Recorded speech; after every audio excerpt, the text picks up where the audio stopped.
Congressional reaction to the White House's announcement today that Chrysler is filing for Chapter 11 bankruptcy has been somewhat varied.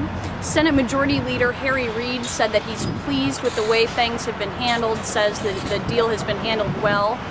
Meanwhile, House Minority Leader John Boehner, who represents Ohio, okay, we're trying this again.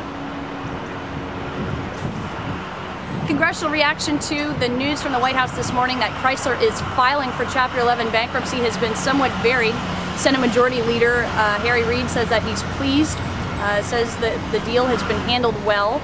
Meanwhile, House Minority Leader John Boehner, who himself represents Ohio, said that it's up to the stakeholders involved, the workers, management, the bondholders, to come together and hammer out a deal, and if that means that they have to file for bankruptcy to save the company, so be it. But at least one member of the House Republican Conference, Thaddeus McCotter of Michigan, is very displeased with the deal. He put out a statement calling it a cruel, forced bankruptcy. In terms of action today, there are going to be votes on two significant bills. In the House, they are expected to pass by a wide margin.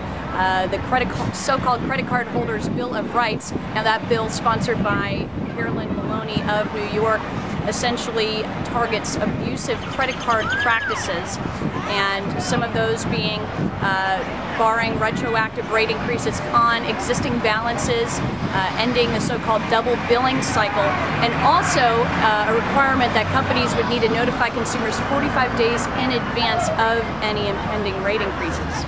Now, over in the Senate, the outlook is not as good for this so-called cram-down bill that was passed by the House in March. Now, that bill would allow bankruptcy judges to reduce the principal on mortgages owed by some consumers.